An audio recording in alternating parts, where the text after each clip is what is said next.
भारत ने कभी ईश्वर को नहीं माना। भारत कभी भी एक आस्तिक देश रहा ही नहीं। भारत ने ये कभी भी नहीं माना कि इस संसार को बनाने वाला, चलाने वाला और मिटाने वाला कोई ईश्वर होता है।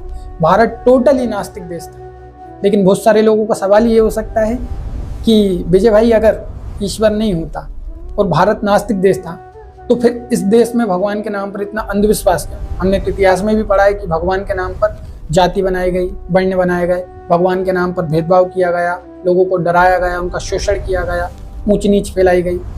तो भाई भगवान नहीं था, भारत नास्तिक देश था, तो फिर इतना सब क्यों?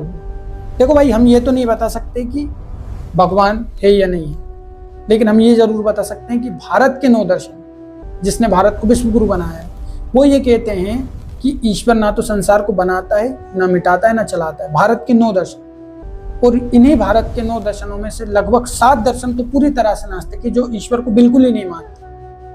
भारत के वैदिक दर्शन को भी आप पढ़ोगे तो वैदिक दर्शन में भी आपको पढ़ने को मिलेगा कि ईश्वर संसार नहीं बनाता। वेदों में संसार की उत्पत्ति को लेकर एक वैज्ञानिक थ्योरी है, बिग बैंग जैसी।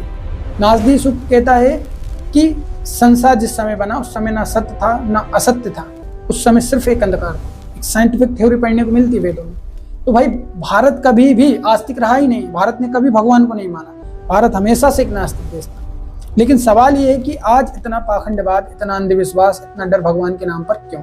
इसके 3 कारण। भारत की गरीबी, भारत में भगवान के नाम पर फैलाया गया डर, और हमारे अंदर की भावना। जब भी हमें कुछ चाहिए तो हम ईश्वर के पास जाते हैं। हम ये मानते हैं कि ईश्वर हमें सब कुछ दे सकता है, लेकिन ये एक झूठ है।